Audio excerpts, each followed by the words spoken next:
Good morning, everyone. Fellow Commissioners, Assistant Chief Choi, Executive Director Django Sibley, Inspector General Matthew Barragan, Madam Secretary, Mr. City Attorney Carlos de la Guerra, and members of the public. Today is Tuesday, August 5th, 2025. It is 9:30 a.m. This is a regular meeting of the Los Angeles Board of Police Commissioners. Madam Secretary, please call the roll. Good morning. Please let the record reflect Commissioner Shields, Garcia, and Sanchez-Gordon are present, and we have a quorum. Thank you. We welcome everyone attending this morning, both in person and online. We want to ensure all members of the public can access our meetings, so if you need any translation services or accommodations, we encourage you to contact the board secretary in advance of our meetings, as explained in our written agenda. These meetings are regular meetings between the board, the department, and key stakeholders. We welcome feedback from the public during the public comment period, which will be heard during item number 2 on the agenda. Public comment is your opportunity to address the board. You can speak to any item on the agenda or any matter within the jurisdiction of the Board of Police Commissioners. We will dedicate a total of 45 minutes to public comment. As explained in the written agenda, each member of the public can have a total of up to 3 minutes to speak if you wish to speak on both agenda items and general public comment. While we welcome public participation at our meetings, disruptive behavior will not be tolerated and will be cause for removal. You will receive just one warning, and if you continue disrupting the meeting, you will be asked to leave and be removed from the meeting. And before we move on to item number 1, we do have one edit to the agenda. Item 3B is withdrawn from today's agenda. So now we will move on to item number 1 on the agenda, the report of the Chief of Police, Assistant Chief Choi. Good morning and thank you. Good morning, Vice President Shields and Commissioners, Inspector General Barragan, City Attorney De La Guerra, and Executive Director Mr. Sibley. So today I'm going to be covering some significant events from the past week and also sharing our latest crime trends and providing an update on our staffing levels. But I want to start my comments today and just take a moment to remember and honor the Los Angeles County Sheriff's Detective William Osborne. He's going to be laid to rest today at Friends Church in Yorba Linda. Chief McDonald is attending that funeral, and he was killed in the line of duty during an explosion on July 18th. He gave the ultimate sacrifice, and our thoughts and prayers go out to Detective Osborne and his family. Okay, first significant incident I'd like to discuss is a warehouse party shooting in Newton area. So on the evening of August 3rd, at approximately 11 p.m., Newton gang officers responded when they observed a suspect possibly armed with a gun, and the suspect ran into a warehouse at 1116 14th Place. Officers entered the warehouse, discovered a party was going on, shut down the party. But during that process, 8 firearms recovered and 1 suspect was arrested for illegal possession of a firearm. So that party was cleared, and approximately 2 hours later, about 1 a.m. on August 4th, a radio call of shots fired call was broadcast at the same location. Officers responded and discovered there was a total of 8 victims shot, 2 of whom did not survive their injuries. Several of the victims were self-transported by private vehicles to area hospitals, and others were transported by Los Angeles Fire Department ambulances.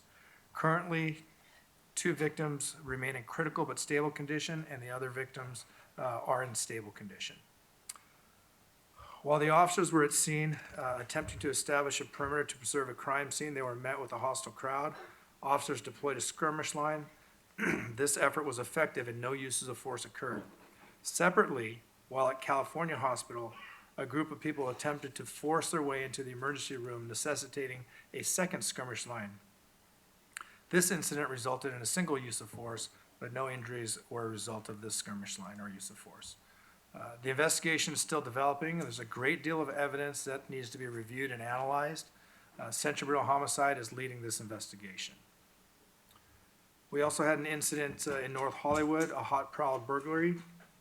So on Sunday, August 3rd, approximately 11 p.m., in the 12,000 block of Rye Street in North Hollywood area, a resident was awakened by a noise inside his home. He retrieved his firearm, and went to investigate when he confronted the suspect on the interior stairwell of his house. Fearing for his life, the resident fired 2 rounds at the suspect. The suspect fled down the stairs and out the rear sliding window where he initially made entry to an awaiting getaway vehicle. Preliminary investigation indicates that the suspect may have been equipped with a Wi-Fi jammer due to the fact that the interior cameras stopped working during the break-in. However, the exterior cameras captured footage of the suspect jumping a gate to gain access to the backyard of the residence. The use of Wi-Fi jammers to interfere with home surveillance cameras and security systems is a trend we are seeing more frequently. This incident is an important reminder that we cannot count on technology alone. Basic good habits of locking all your doors and windows before you go to bed, installing security locks, and reinforced screen doors and windows can be a great supplement to the traditional security systems. Suspects frequently enter through the rear sliding doors or windows. Homeowners should check their rear doors and windows to ensure they are as secure as possible. We also had an arrest on July 19th. So if you remember the Vermont nightclub mass casualty or tragic incident where a vehicle rammed a bunch of club goers. So on July 19th, Fernando Ramirez drove his vehicle into a crowd of club goers, causing many injuries, but fortunately no fatalities. Following this incident, Ramirez was dragged from his vehicle and assaulted by that crowd. During this attack, Ramirez sustained a gunshot wound to his lower back. Detectives identified the suspect, the shooting suspect, as Efren Villalobos and distributed a news release with his photo. On this Sunday, August 3rd, Villalobos was arrested by Redondo Beach Police Department for the shooting of Ramirez. This investigation is ongoing, and detectives will present this case for filing with the district attorney.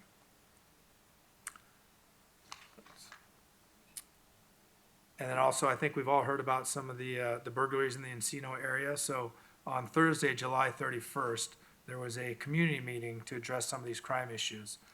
This was attended by Assistant Chief Amada Tingarides from the Office of Operations, Deputy Chief Marla Sufatelli from Operations Valley Bureau.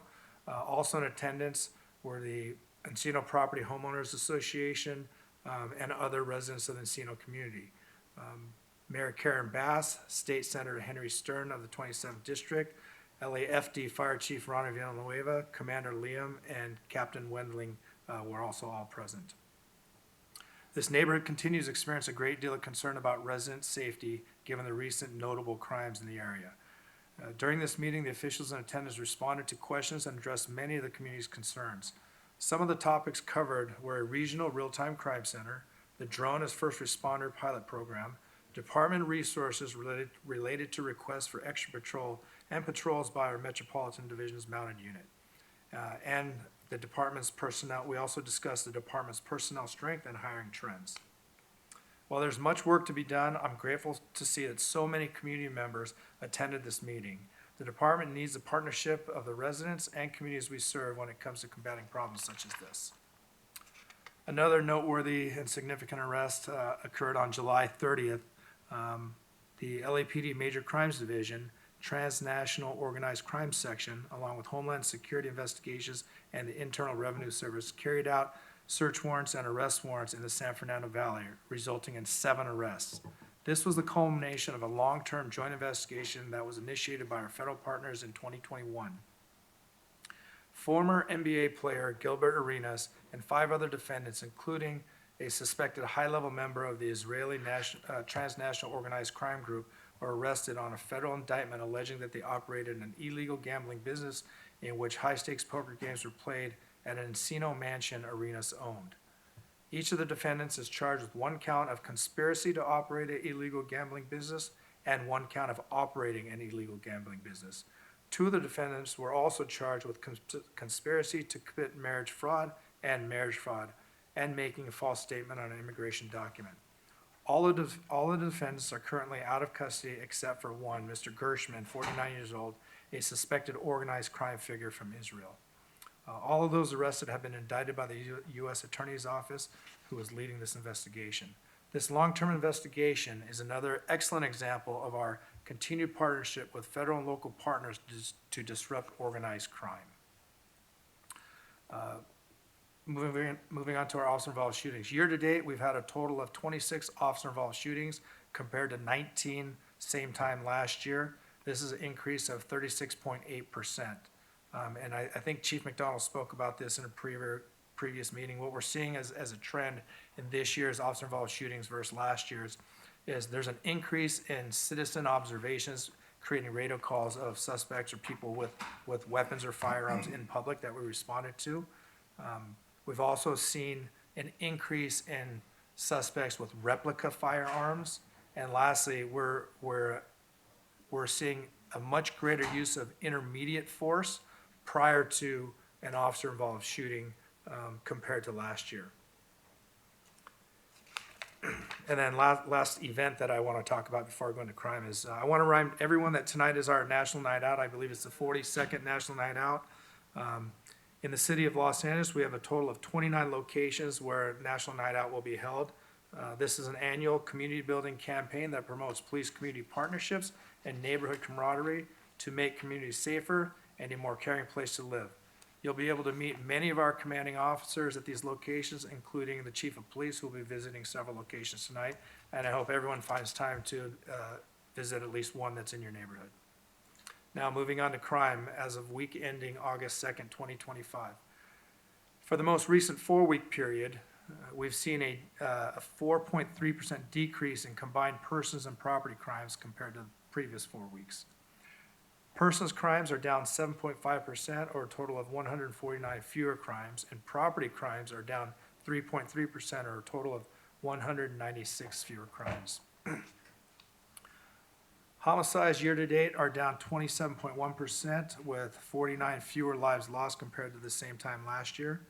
And compared to the previous 4-week period, homicides are down 20%, with 4 fewer victims killed than during the previous 4-week period. Victims shot year-to-date, numbers show a 10.8% reduction in victims shot, with 69 fewer victims compared to 2024. For the past 4 weeks, ending August 2nd, victims shot are down 5.8%, or -5 compared to the prior 4-week period. Aggravated assaults dropped 12%, or 158 fewer crimes over the past 4 weeks. Robbery is our only category where we're seeing an increase year-to-date. So citywide robberies are up 3.3% over the past 4 weeks, with 18 more incidents.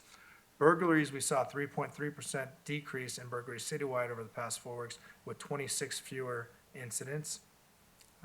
Motor vehicle theft, they're down slightly by 3.5%, with 51 fewer vehicles taken in the last 4 weeks.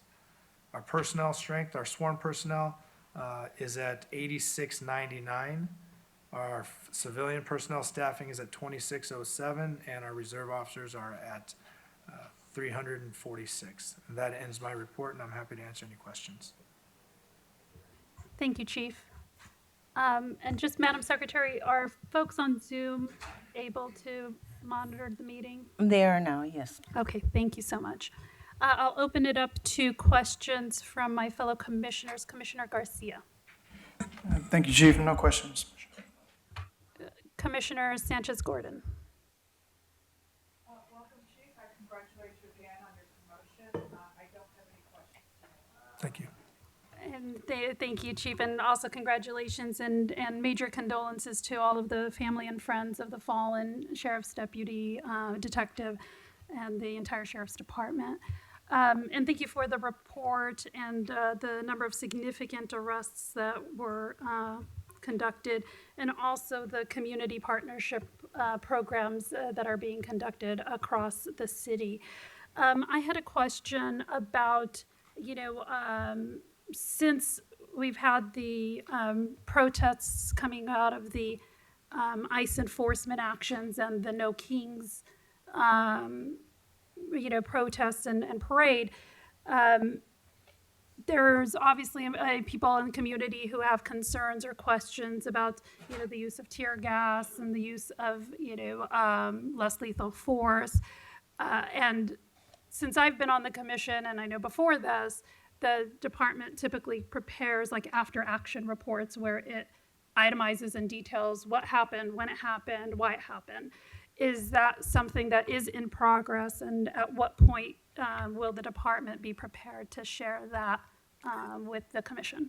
Yes, that is in progress. The chief of police directed that be completed. It's being completed out of our major events group, and we're looking at potentially November for it to be completed, to be presented to the chief of police for his review. Okay, thank you, Chief Choi. Now we'll move on to item 2 on the agenda, public comment. Madam Secretary, please call on the first speaker. The first speaker is William Good.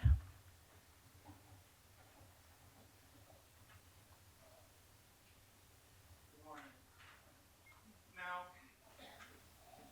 I noticed Carol Southern, right? I noticed that roughly every other week, you guys cancel me. I'm surprised you actually have one this week, because you're supposed to every other week. Next week, I'd assume you guys are going to be here. And quite honestly, I don't think much of you, right? Teresa Sanchez, Gordon, you seem like a lovely lady, but you're wholly unfit to be on this commission. You know, you have no idea what you're doing. You ask the dumbest questions. Fabian is just a body. He's just a body. He's like Clarence Thomas. He never has anything to say. Now, Rasha, I actually have a little bit of respect for her. She asks questions and stuff like that.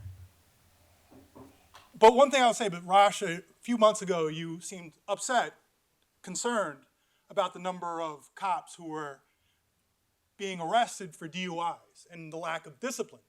So I went to the discipline report 2 months ago, and it shows not 1 cop arrested for DUI, not 2, not 3, not 4, not 5, not 6, not 7, but 8 cops arrested for DUIs.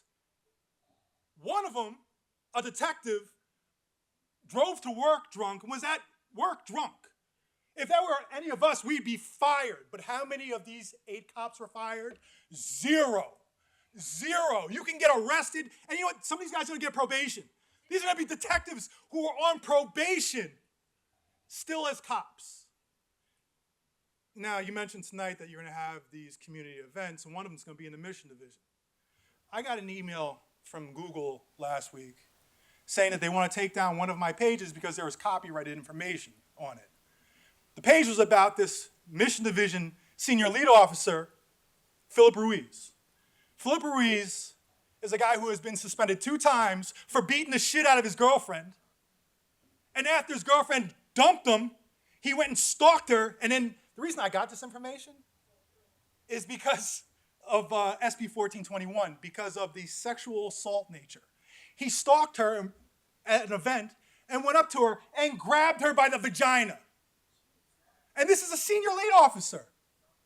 This is a senior lead officer. When the girlfriend broke up with him, he said, you should dig up your dead kids and put them on display in front of your house for Halloween. I know about this because of SB 1421. It's the only reason I know about it.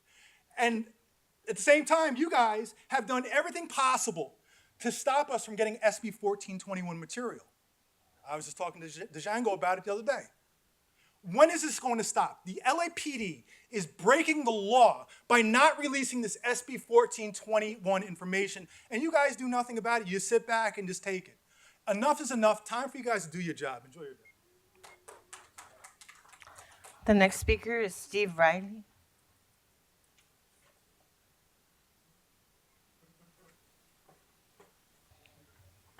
Steve Riley, are you there? Good morning. Yes. Can you hear me? Which items would you like to speak on? All items, please. Okay, go ahead. The first thing I'd like to say is that I've had difficulty, and I don't know if I'm the only one, trying to access the lapdonline.org website. I'm getting a notification that the connection has been blocked by WAF. I checked with the computer company, and apparently it's on your side. So if it's a glitch, if it's a problem, please get it fixed. National Night Out. I haven't heard anything about National Night Out until today. And so this is a missed opportunity.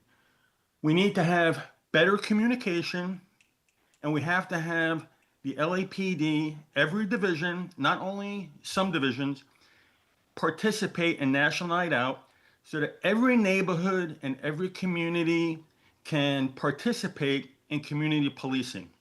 It should not be community policing by invitation only. It's important that all communities and all individuals have access to information on public safety provided by the LAPD, who are the professionals. I was going over an old case within LAPD jurisdiction. Jean Spangler. I'm not sure if anybody remembers her, but she disappeared on October 7th, 1949, and there was some evidence found in Griffith Park.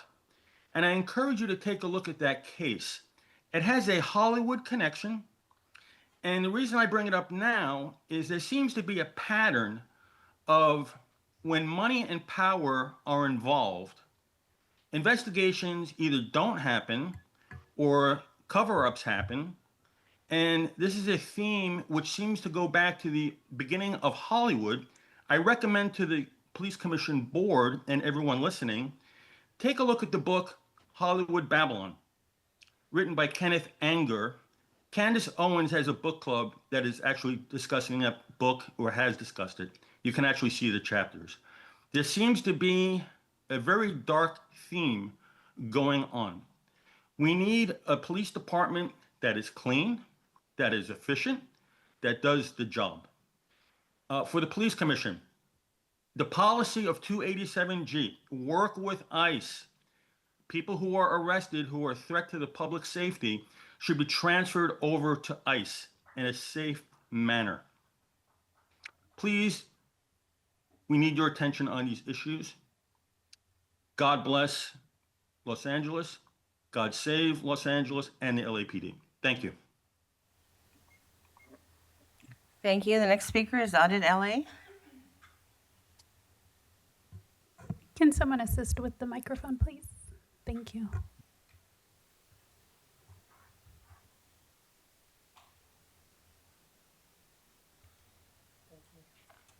Good morning.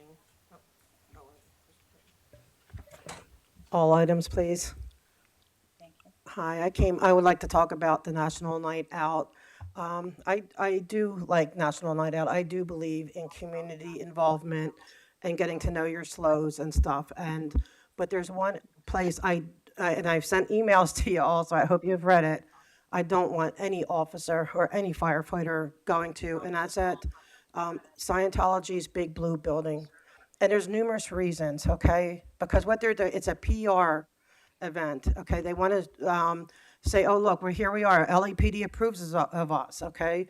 But I'm not allowed into their event. A lot of people are not allowed into the event. If you're an ex-Scientologist, you can't go. If you're a critic on any level, you can't go. Journalism, you can't go. So it's not a public event. So LAPD has no right or reason to be there. They also have used slave labor. Their Sea Org members, okay, they build the sets, they tear it down under permit on public property at times, and it's against the law. It is illegal to use slave labor. There's no religious exemption. And so when and then also they have a lot of cases against them for human trafficking, for sexual abuse, for all kinds of things that need to be worked out in the court system. It'd be like going to, if Diddy had a national night out, going there before everything's adjudicated. We're talking serious issues. And then the other part is that they use their influence, okay, to, like if you have something that would be an infraction, they will push and do everything they can to get it to be higher, like a felony or something. But if they have three, and this is a real case, with like 3 women that were raped by one of their members, those women are not allowed to go to the police. In fact, they have to go into their auditing sessions to find out what they did either in this life or in previous lives to bring why they got raped, because it's their fault. And these women, it took 20 years, I believe it was, to get out and to get their minds where they felt they could come to the police and finally get justice. That's the Danny Masterson case.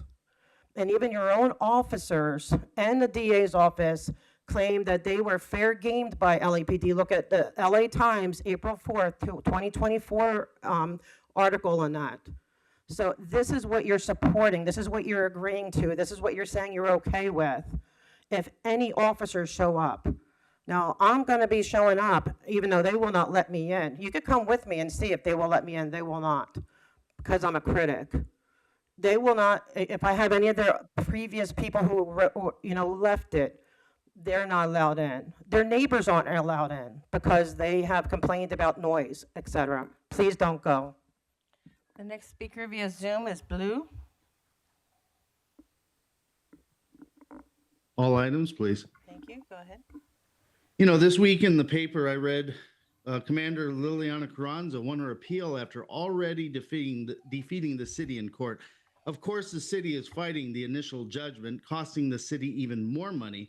Congrats to Carranza. I'm sorry you had to endure the political games and abuse of former Chief Moore's inner circle, who are still protected and promoted. And from what I understand, Carranza reached out to then Assistant Chief Bobby Arcos for help. Arcos did nothing about it, likely under Moore's direction. And this is the same Arcos who later secured as a character witness for Chief Al Labrada, who was accused of terrorizing his former girlfriend. And the AirTag incident was just the beginning. There's more to come. Another figure in this toxic trio is Chief Hurtado. You know, as lieutenant, he wore Arcos's badge, literally and figuratively, and followed the same pattern, ignored women's cries for help, and then became an abuser himself.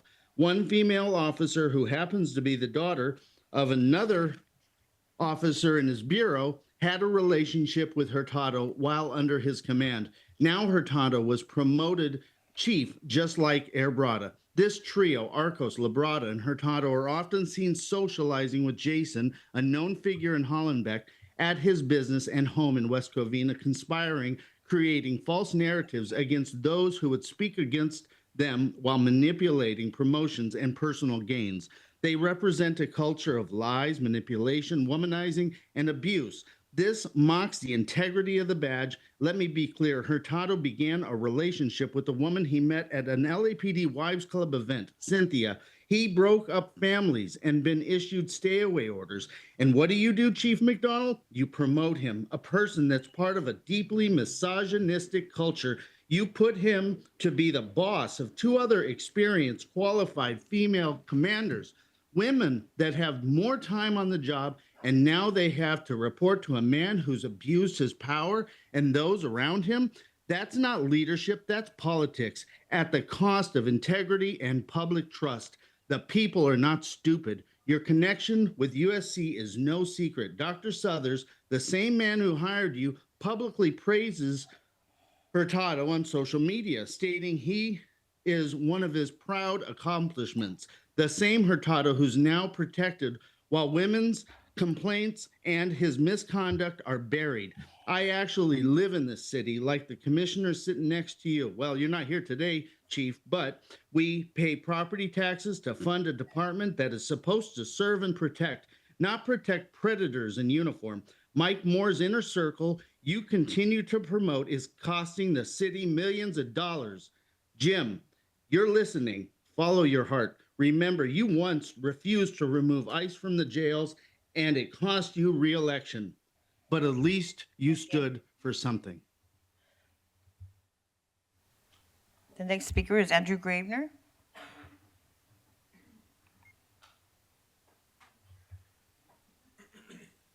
Starting off with the Chief's report. The Chief's report should be limited to a maximum of 3 minutes at every meeting. If it exceeds 3 minutes, we shall match the amount of time the Chief takes. And regardless of how long the Chief takes to give his report, everyone should be able to speak both in person and on the phone. So fuck National Night Out. That's just a propaganda that where the cops try to pretend like they care about the community and are keeping people safe, when actually the cops are harming the community and helping ICE terrorize the communities. But they're not going to say anything about that at the National Night Out. It's all showing off our equipment, showing off our, nonsense. You're not going to do anything to, actually tell anyone what's really going on in the LAPD. Okay, so we have the consent agenda.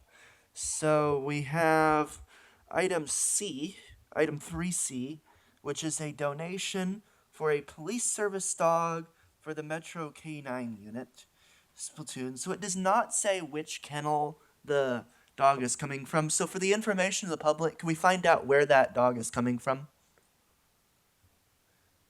Is it from the kennel named after the bunker that Hitler hid out in at the end of World War II? So that's usually where the dogs come from. So is that the case with this one too? The dog come from the kennel named after Hitler's bunker? Because you repeatedly get the dogs from that kennel, even though even members of the city council have expressed concern that you're getting dogs from a kennel named after Hitler's bunker. So the fact that you're hiding it makes me think that, yeah, that's probably where you're getting the dog from. You've just started hiding which kennel it is, which I'm not even sure you're legally allowed to do, instead of just changing it or not getting the dogs in the first place, because the whole thing's bad in general, regardless of where you're getting the dogs from. Okay. So we have a wellness day for $2,300 for the chief of police. Office of the chief of police. No. We have $10,000 for the police academy magnet schools. Like, I wonder what that space that's being used for this indoctrination program for teenagers at high schools and such, what it could be used for instead. What kind of useful classes could be taking place in those classrooms that aren't just indoctrinating kids into policing from, a young age. So we have the chaplain's banquet. I see that Arrow's not here. Hopefully that's because you finally realized that, yeah, his term expired, over a month ago now. He hasn't been renominated by the mayor, not been renominated, but confirmed by city council. So therefore he's not on the commission anymore. The next speaker is Gigi's phone. Hi. So historically, it's been alleged that Scientology will make these false calls to you guys. They will call on protesters and they will say, that a crime is being committed. And then you guys show up immediately, like within 5 minutes. On June 14th, they did this to me. They called, said that I committed a crime, and within 5 minutes, they were there. I was there because there was a porta potty being dropped off. We were having a permitted event that you guys approved. We had approval for the porta potty. It was supposed to be on a holiday on the weekend, so we asked for permission to have it the day before and then have it picked up the day after.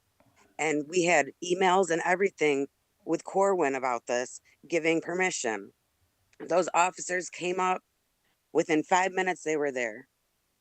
And meanwhile, the person who had the permit was trying to call, and they said, we can't send anyone out there because they're on TAC alert right now. There's nothing we can do.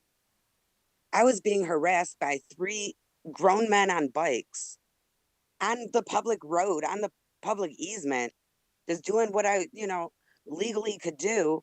And they're over there harassing me. And then the cops get called on me. I really hope that you listen to what Audit LA said about tonight. Do not go to the Big Blue location. Do not keep the optics of you guys working with them, because it really seems like that when you guys show up 5 minutes after they call you, and you won't show up for me when I'm there being, surrounded by these grown men on bikes in public property. Like, that's freaking traumatizing. And I had to go through that because you guys are at their beck and call. And there's worse things that have happened. They've said people had guns and bombs and all that stuff. And you guys still, where's the investigation into those fake calls? Why aren't they facing any trouble for that? How come people are getting vandalism, hate crime for removing signs and wreaths, but there's nothing going against Scientology when they move the porta potty because of their hate, because we don't have the same religious views as them? You guys need to stop working with them and stop having the optics of you guys working with them. And you need to investigate them. There's much bigger things going on, but just start at the bottom or something, please. Thank you. I yield my time. The next speaker is Michael Ackerman.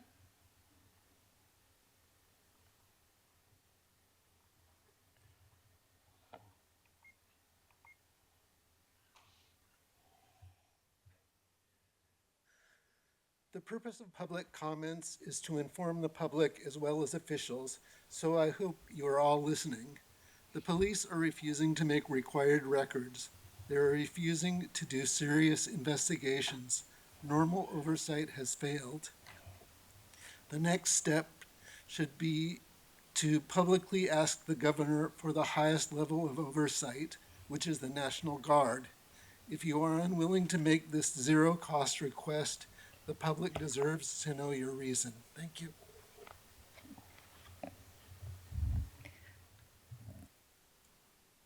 The next speaker is P. Miller on Zoom.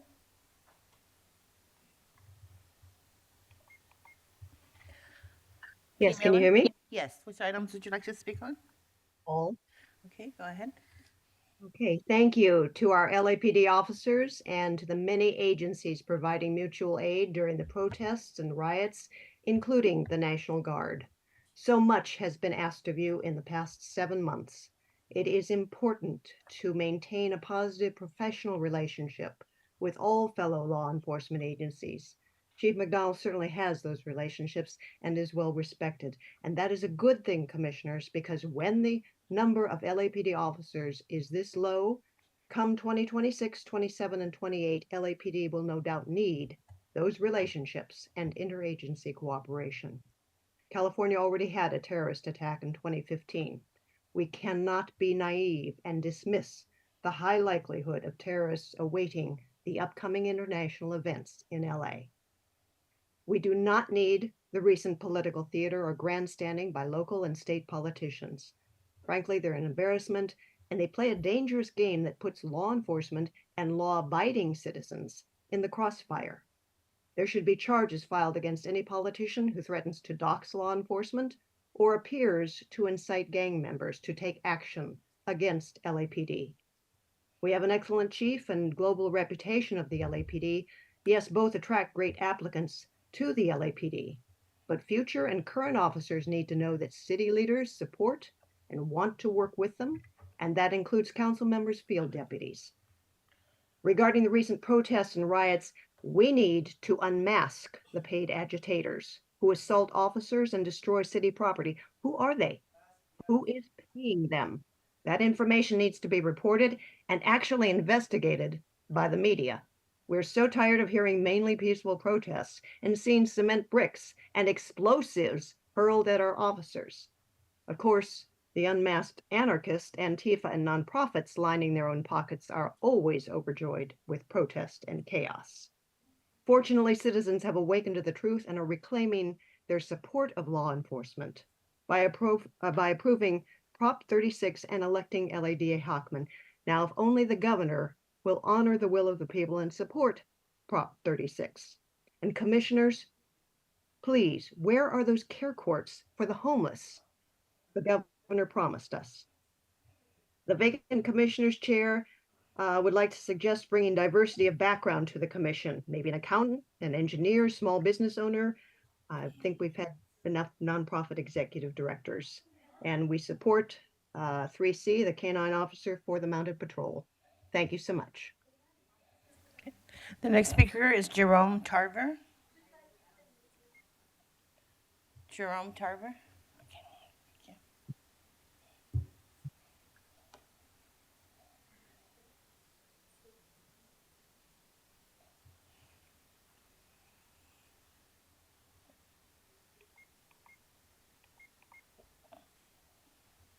Good morning.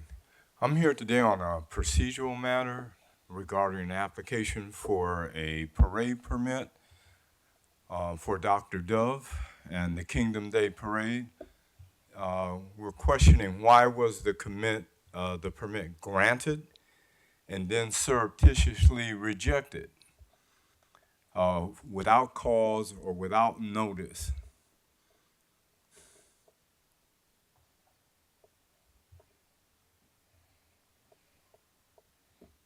No one's aware of that? Sir, this is your opportunity to address the board. This is not a hearing on the issue that you've raised. You have to excuse me, I'm somewhat hard of hearing. I did not hear that comment. This is your opportunity to address the board. It is not a hearing on the permit that you've asked about. Well, I am bringing it to the board's attention. Mr. Dove has conducted the Kingdom Day Parade for 40 years, has always timely and correctly submitted his applications for parade permits. And this rejection of the application after approval is highly suspicious. And I ask the board to pay attention to the process and to advise as to what is the status of the application when it has an opportunity. Thank you very much. The next speaker via Zoom is P. Miller.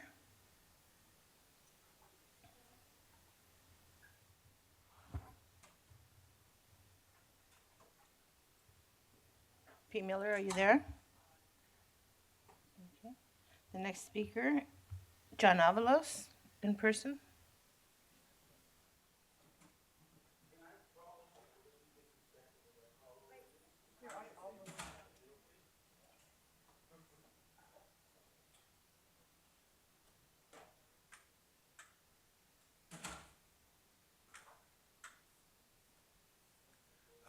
Hi.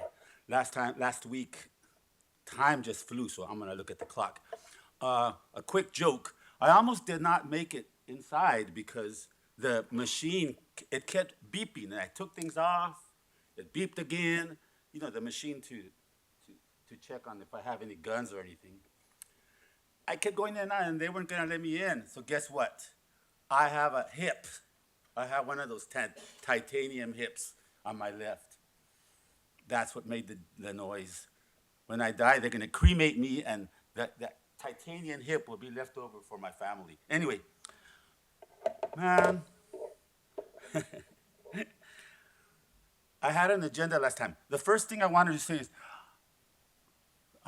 Chief, are you really following that 4118 law that the city council passed? Are you using that to harass, to continue to be brutal against the protesters? Yeah, some of them wear masks, of course. I know, we can have an exchange, I know. But you are using a law that was for the homeless, where you're gonna use violent police to clear the homeless out. And now that one officer, did you see the video, people? There was a video of this one woman, Latina officer, just telling those protesters, no, about 4118. That doesn't fit. There's gonna be a lawsuit on that, I think. Isn't there, don't you think? It's just it's a different law that's being used to be cruel. Man, I went to so many Black Lives Matter events, and I saw the faces on the police. Their faces, the way they looked at us. Why do you train your cadets to do that in the high schools too? To look at people with these horrible faces. So, where am I? Oh my God, 57. Okay, let me just do the one important one and I'll continue. The sheriffs, the chief is part of the sheriffs. The chief is part of building the sheriffs the way they are now. On the note, thank you for talking about the No Kings March. That day was beautiful out at City Hall. It was packed with people. And the cholos and their girlfriends and their children were out. Do you know what I mean? Chicanos that are awesome and stylish. Everybody was out. And of course, the different communities. But why did the sheriffs start shooting these bazookas at everybody? Why? No, you had a curfew on. The curfew had not started. Why did you shoot? And then you put these red barbed wires to protect the sheriffs. Why were you protecting the sheriff's building but not City Hall? There's so many weird things going on. Why did you shoot bazookas at us? We didn't do anything. Thank you. The next speaker, Megan.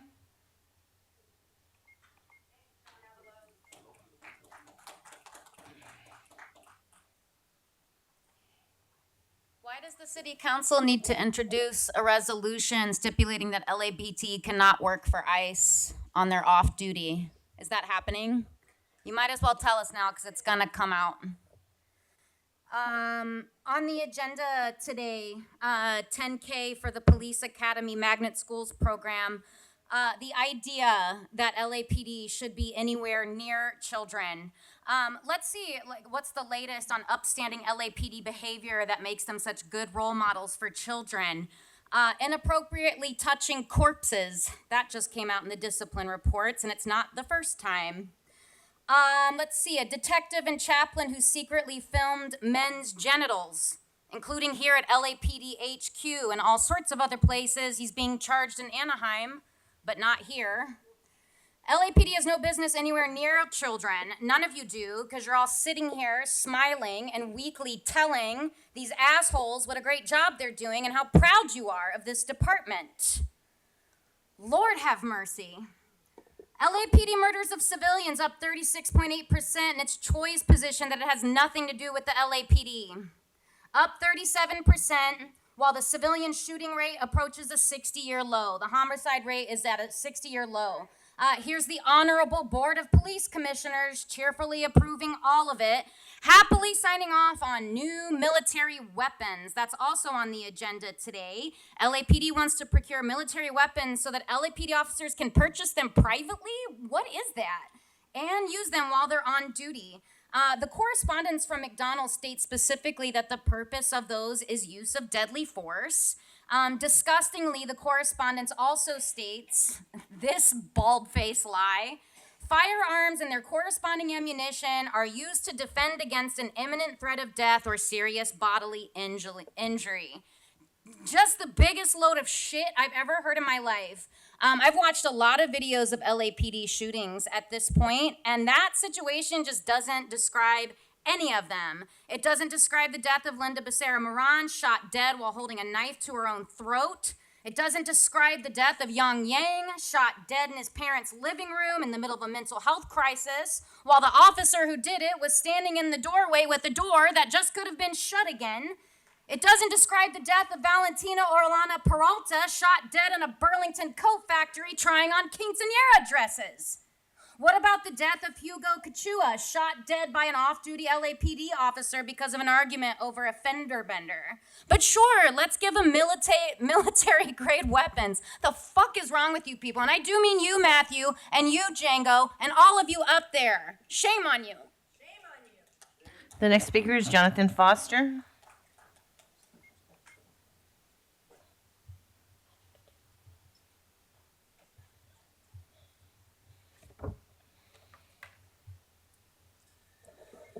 Hello, Jonathan Foster. This one. I will quibble with you. So I thought I would put, that was just amazing that you knew that word. You have great English. I do support the police department. I think it's 98% excellent service and 2% that's gross. And I've talked a lot about the gross stuff because it's really hurting people, hurts me to know about it, even though I want to support the police department. He's the assistant. He doesn't even want to be the chief. I came down here because they were picking Sancho Tina, but they lied about it. Eric the toilet was lying about it, right? And they said they were bringing the crime down, and really Trump was really bringing the crime down. When the illegal aliens, they killed citizens, everyone who is speaking up now did not speak up about the dead citizens that were being killed. It seems like you don't even give a about what citizen gets raped and beat up and murdered. So, however, on the other side, so I support Roundup and Deport, but what I don't support though, I need all of you to stand up and then stand up on the countertop so you're above it, and you can get less lethal, you get less lethal, you get less lethal, all you get less lethal, right? And they're going to shoot you, Rasha. They're going to shoot you, Fabian. And if they hit you in the shoulder, you know what they were aiming at. But if they shot you in your vagina, you'd know what they were aiming at. I don't support that. I don't support, how about chief, assistant chief, would you want to be shot in the genitals? And if you were shot in the genitals, what would you think they were aiming at? And wouldn't that be sexual assault? That's sexual assault. I want to support you 98%, and I want to deport the dirtbags, all right? But this can't go on. You can't gas the people as well. They out there trying to, say what they have on their mind about this stuff. The commission has to be full. It can't do elections without 5 commissioners here, so you're stuck with this. Officer Dangs, you know what Officer Dangs' first responsibility was? His own safety. That's why he's dead. The officer's job is your safety first. And you want to keep them on the ranks. Well, we need to. So today, you look at this OIS today. They shot this guy. They went into the back of the guy's house. No officer had a shield. Why? And why didn't they have head-to-toe body armor on? Why? I'm the only one. The next speaker, please, Julian Makara. Stand up, guys. You need to be shot in the,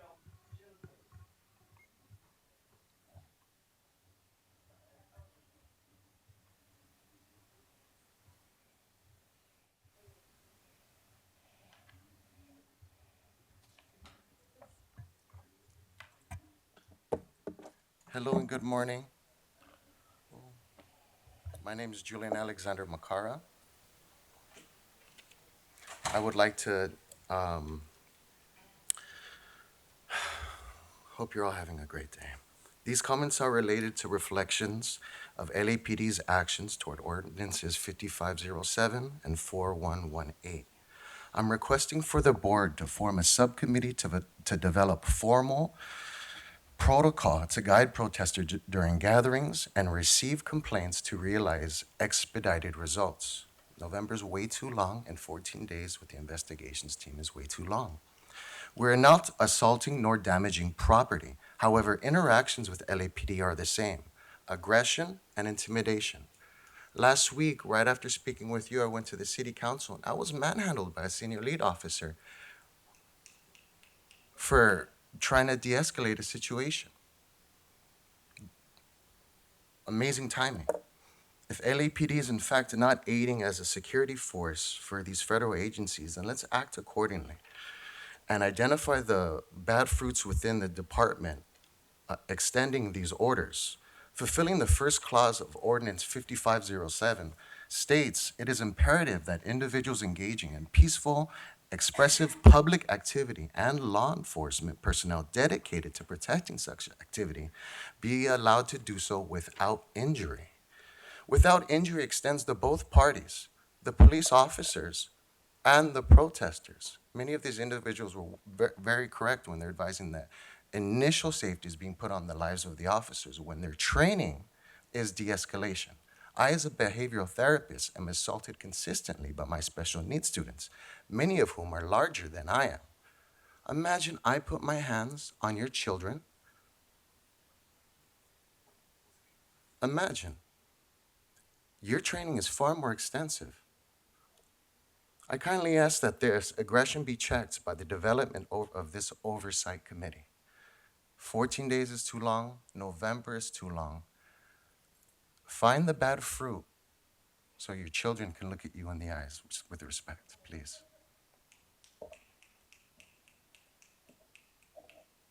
God bless you. Thank you. The next speaker, Kuyan.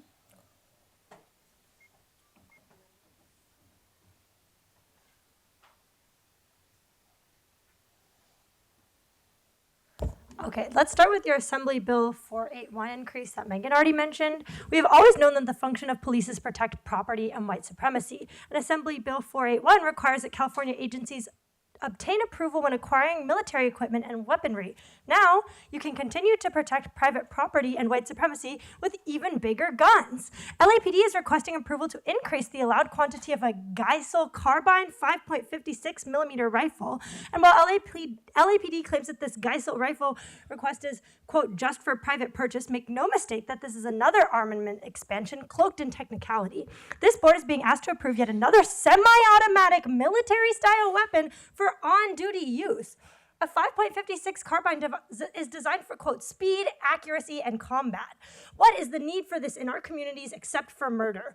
We know that the reality is that you use the military to kill people of color abroad, and you use LAPD to kill people of color at home. And now you have even more military-grade weapons to do it. And this is on the heels of deploying countless of less lethals on Angelenos and an increase in officer-involved shootings up by 35% this year.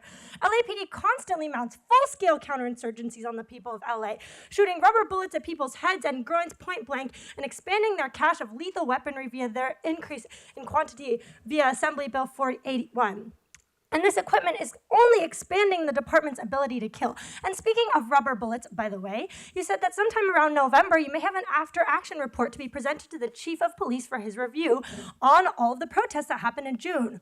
Rasha, the people from this room have already given you an after-action report. We have already recounted together the sheer violence and scale of the counterinsurgency you mounted against the people to defend ICE while they kidnap people. I'm interestingly still curious whether your after-action report may include how often you used automatic license plate readers in order to track, hunt, and surveil protesters. We know that ALPRs pick up thousands of license plates each day. Will your after-action report include when you use them to track undocumented folks who are at what you called a parade? Will your after-action report detail how many ALPR hits were used to make arrests after the protests? And by the way, National Night Out?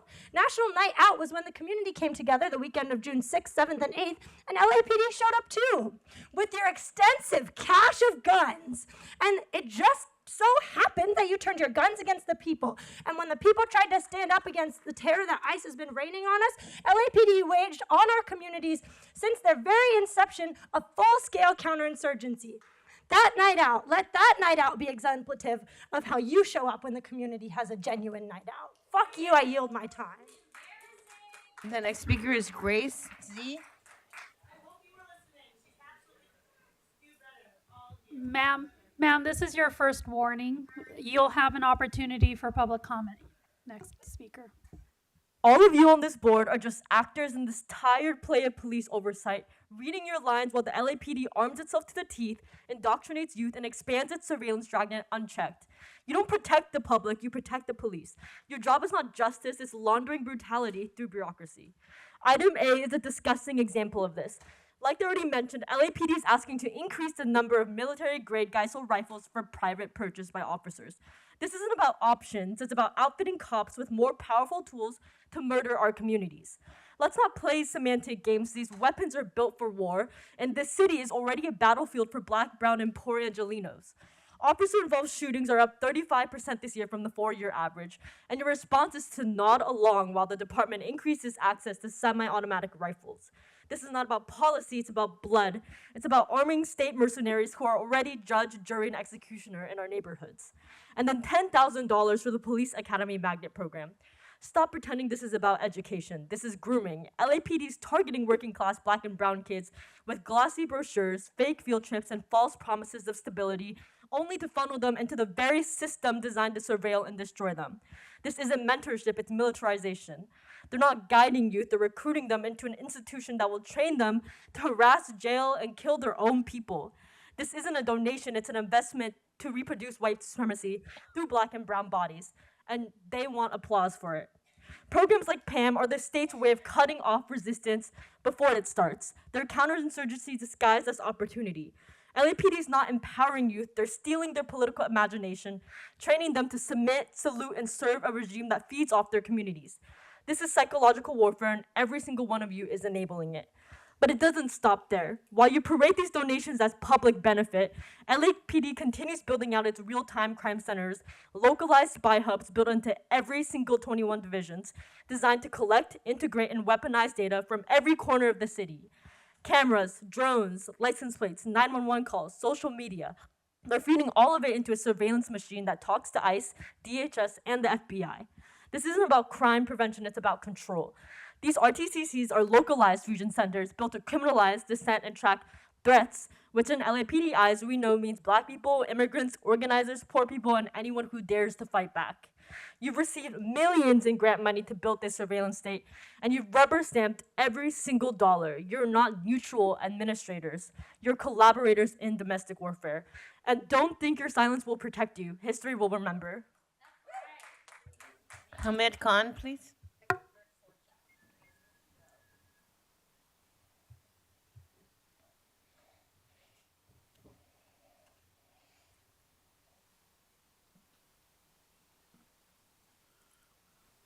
Did you all hear any of that? Any of that that was just shared by the last two speakers?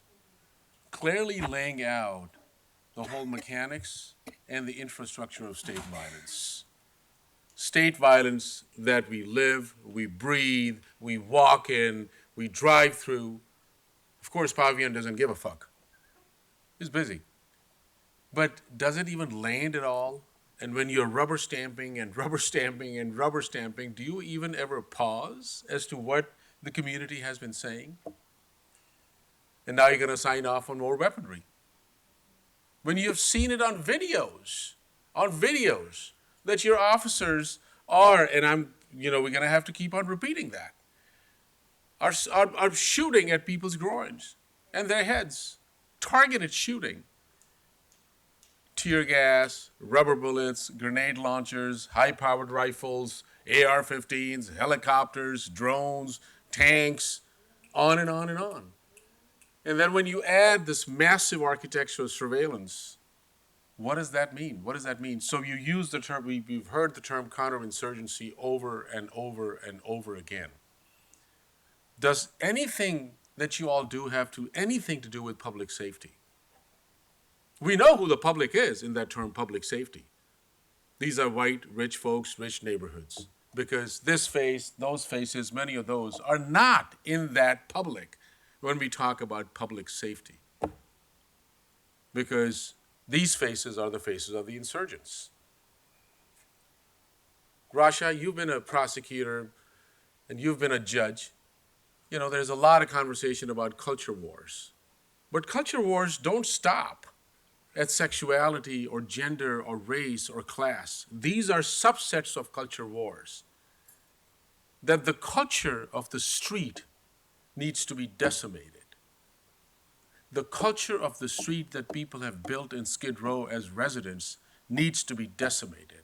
The culture of protest and dissent needs to be decimated. The culture of students getting enlightened, protesting, doing what people do, needs to be decimated. That's exactly where this is. That's what the job that the LAPD does, to completely make sure that that order is maintained and social control is maintained.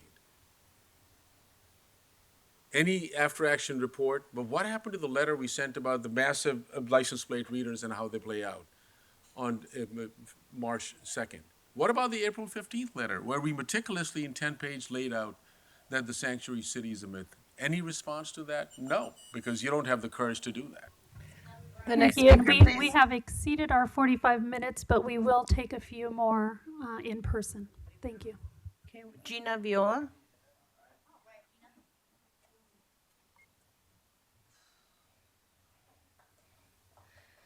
So it was fitting that when I walked in, I got to hear the VP of this commission saying, obviously protesters have concerns. Rasha, how are you asking generic questions about administrative reports? This department is still settling lawsuits from 2020, for fuck's sake. Seriously? I had to stay away from this rubber stamp body for my own sanity. To keep coming here time and time again and telling you all the same things over and over again. The only thing that happens from this commission is you all enrich your own lives. Steve Soboroff sat on this commission for more than a decade to terrorize communities, to drive down property values so he could gentrify neighborhoods himself. It cost Nipsey Hussle his life, because guess what? Nipsey wouldn't sell to Soboroff. Shane Murphy Goldsmith sat on this commission. To take a look at the 990s of Liberty Hill, before she sat on this commission and after she got here. That is all you're doing. You are not the citizen's voice in policing affairs, as it says. If you were, you would not be having these fucking meetings in this fucking room on a fucking Tuesday morning. Though these meetings should be out in the community at night. The last community meeting that I attended that was in the community in the evening had hundreds of people. Hundreds of people. So much so that you started pulling us out one by one. This is oppressive. I'm supposed to stand across from this while I tell you my concerns with the LAPD? Are you being serious? No, you're not. You are all here for personal, political, financial reasons. I could go on and on about how many commissioners I have seen enrich their own lives and their own political standing for the time they sit on this board, while it costs our community members their lives. 35% up on police killings when murders, almost the same rate that murders are down. Murders are down 40% and police killings are up 35. What, you all fucking need to resign, like today. You are clearly not doing your jobs, and you're not listening to the few people that will make the great, I mean, even just parking here. All the parking is for employees. You don't give a shit about the public. You don't want their input. This is clearly a dog and pony show, and we are tired. We're tired of it. The National Night Out for community, how is that ever going to be community when LAPD is involved? You don't live in our communities. LAPD officers, 90% of them do not live in the city of Los Angeles. All you do is extract money and resources from the city of Los Angeles. You provide nothing, nothing at all. You show up after the fact and you continue to terrorize communities so you can gentrify neighborhoods and enrich your own life. The next speaker is Carolina Bueller.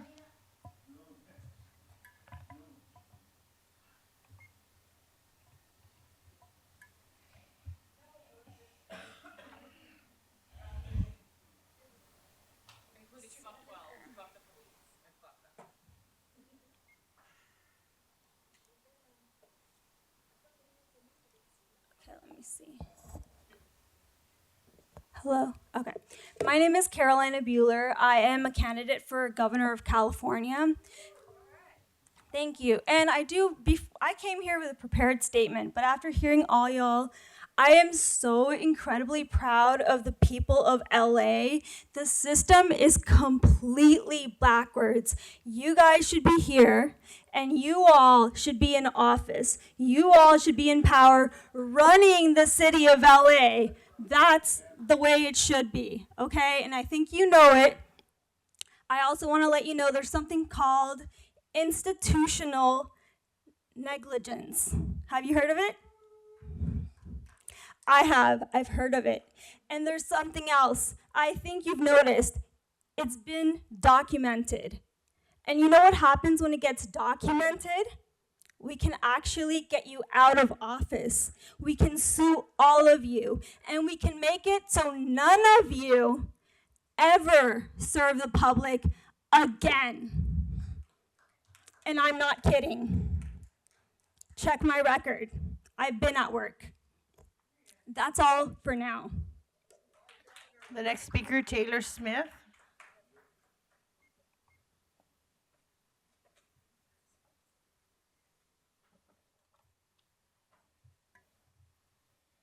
Hello. Can you hear me okay? Okay, sweet. Hi. I didn't plan to speak to you guys today. I don't have anything prepared, but I have a lot of feelings, especially after hearing what my civilians had to say as well. My neighbors, I should say. I am a frontline protester. I've been on the front lines since March, honestly, but when ICE came, I've been, watch why my voice sounds like this, I've been actively out there protecting the city of Los Angeles, and I don't know where our law enforcement is. I know that word, law enforcement. I know it gets a little dicey. They can't interfere with the federal government, but they can help them. They can aid and abet them. They can protect them. There can be 25 LAPD SWAT vehicles waiting in an alley at a peaceful protest, waiting for the call for DHS. There's video of it. There's proof of it. I am down there at 535 North Alameda Street. I encourage each and every one of you guys to drive down and join us. We're at 535 North Alameda Street, and we sit across and we watch ICE do all their shady shit. We watch them talk to the LAPD. We watch them, we watch the LAPD come and distract us so ICE can do their shady shit. We're there documenting the license plates, the cars with no license plates. We're getting the videos of the masked men. We're getting the badge numbers of the DHS officers that are dragging protesters. Women, mind you, because that's all who's out there, women of color and the queer community. They're dragging us across the floor in broad daylight, in the middle of traffic, night, morning, afternoon, and LAPD is there watching them, not caring. We had an agitator come. We called the LAPD because an agitator came and we didn't really know how to deal with him. And the LAPD said, and I quote, "You deal with it. It's your problem." And then an hour later, those same officers came and they killed us for an hour and a half. And all I hear about is how the LAPD is underfunded, undersupported. There's no support. Gee, I wonder why. There's like 5 cops in here. For what purpose? And you want to give warnings and act like there's some form of decorum. Babe, this is fascism. Like, we are being actively suppressed in a sanctuary city. And your officers need to know what fascism is and what it means. It's not a bad word. It's not a swear word. A bad word is fuck you. You're a fascist is not a bad word. And they need to know what we're dealing with. You all need to know what we're dealing with. At this point, we need to build bridges, not burn them down. You want community? Starts with y'all, to be quite frank. That's my time. The next speaker, Aiden.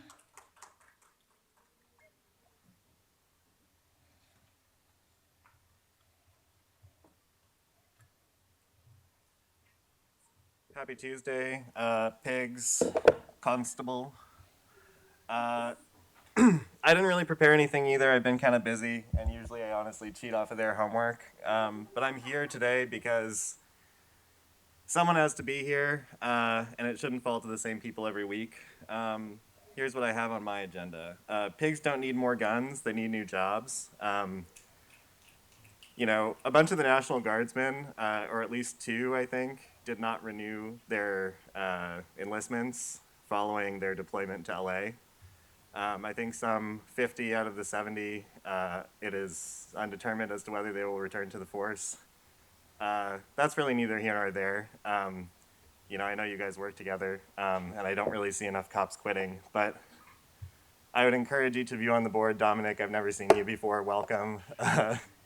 You know, your name's gonna be on the list when they do the trials for the, you know, misconduct, and, you know, if they ever decide it's war crimes, I know tear gas has been banned by the Geneva Convention. $10,000 for the Police Academy magnet schools to indoctrinate youth. You know, one need only look to history. Something, something, Hitler Youth, something, something, more cops, more people for the cops to indoctrinate and probably molest.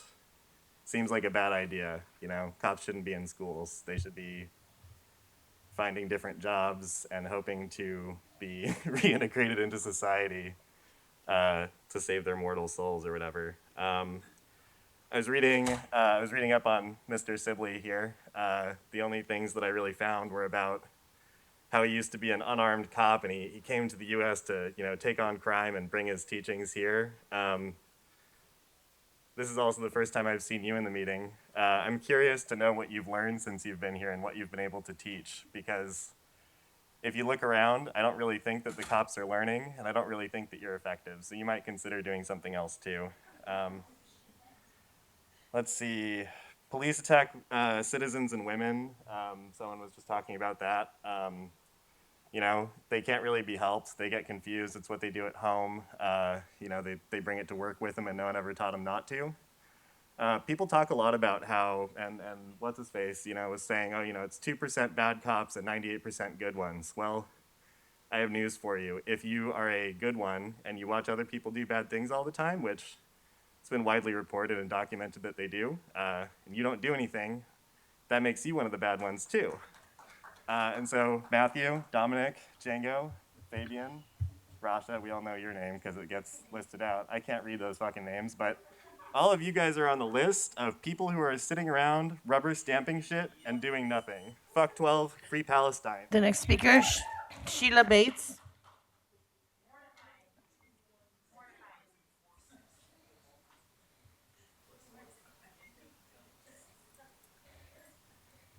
let me start how I always do. Make these meetings accessible. There is no reason for them to be in the belly of the beast. To be in police headquarters is a conflict of interest for you and an increased danger for us. These meetings should not be on Tuesday mornings. Instead, make them in the evening or on the weekend, because that is how you get public participation. That represents democracy, but that's not what you fucking want. Standing here at a podium that is conveniently further away from the chief and with a cop right nearby because former Chief Beck had ashes thrown in his face. And make no mistake, that was not just a curse on him, but this building, this body, past, present, and future, until this body and police no longer fucking exist. How dare you consider more weaponry while LAPD and BASS has said themselves that crime is declining while officer-involved shootings, as you call them, right? When really what it is, let's not make it as if you aren't actively involved. When cops fucking kill people, has increased significantly. You want more weapons. Make this make sense. Make this make sense. All while LAPD responded to report and saying that they share data from license plate readers with ICE in what's supposed to be a sanctuary city. But LAPD protects ICE while the National Guard and military are here and they beat the shit out of protesters. It's like 2020 all over again. Did you not learn your fucking lessons with the massive lawsuits that came at you left and right that you still are paying off? Well, oh yes, let's think about it. What's happening with the city budget? Oh, we've already surpassed the amount allowed and that it was budgeted for payouts in the first quarter.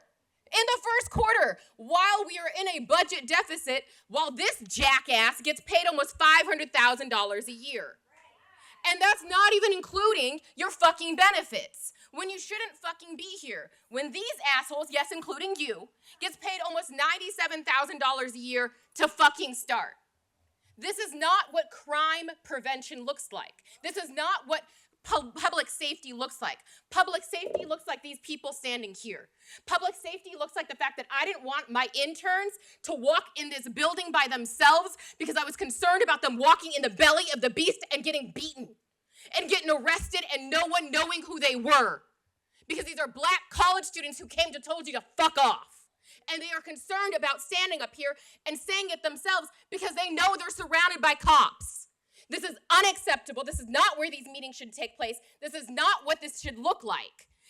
And we are standing here every single week telling you over and over again. We've been saying this for weeks, and you wanted to sit there and act like you're doing something nice because you're letting public comment continue. Public comment shouldn't be limited. If you want to be the public's voice, let us speak until we're all fucking done. And your time is done. Thank you. Next. Tanya Johnson. Next speaker.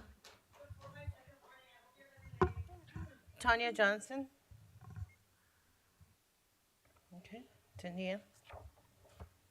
Okay. Susie. And Chocho Navarro. Chocho Navarro. Chichi Navarro.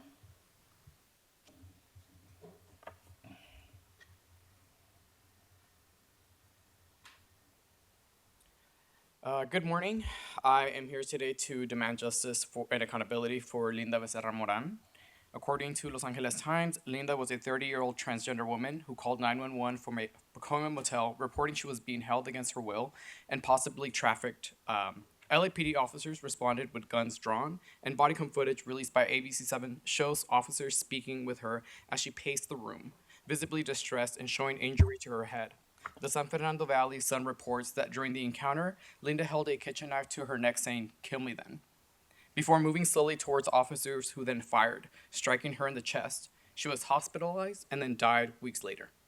CBS News reports that her family has filed a civil rights lawsuit against the city of Los Angeles, stating that she was suffering a mental health crisis and that the shooting was unjustified. The Los Angeles LGBT Center and other community groups such as Translatina Coalition have called for full accountability. While justice for Linda remains unfulfilled, the LAPD continues to invest hundreds of thousands of dollars in weapons and emergency equipment, as outlined in today's agenda, a troubling focus on militarization rather than addressing root causes. The department is also overwhelmed by numerous lawsuits, internal and external. That strains its resources and highlights systemic failures. Now, reports show that LAPD's collaboration with federal immigration agents has created fear and mistrust in immigrant communities. A 2025 Reuters report details ongoing court battles and rulings limiting immigration arrests in Los Angeles due to the unlawful practice involving local authorities. Bad apples who violate public trust must be removed immediately.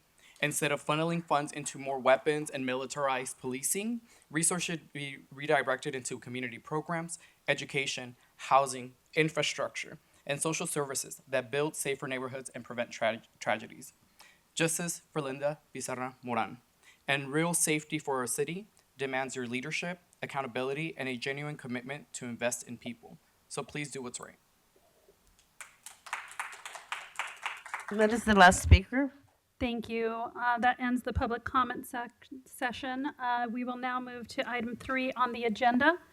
Item 3B was withdrawn. Do any of the commissioners have any questions about items 3A or 3C through 3F? Any questions? No questions? Okay. With that, I will move that we approve items 3A and 3C through 3F and take the recommended board actions. Is there a second? Second. All in favor say aye. Aye. All in favor say aye. Okay, that motion passes. The commission will now recess into closed session to discuss item 4A1.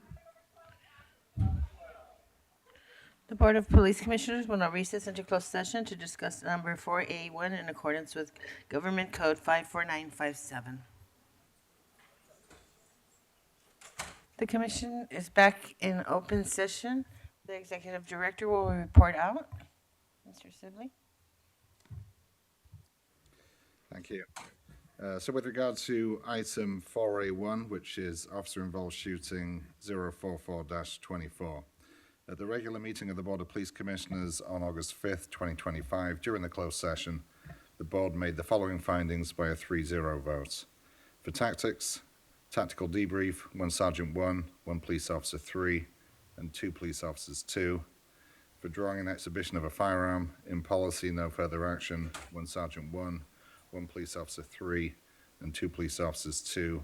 And for lethal use of force, in policy, no further action, 2 Police Officers 2. And that concludes the report out. Thank you, Mr. Sibley. I move to adjourn the meeting. Is there a second? All in favor say aye. Aye. All right, thank you. Meeting adjourned.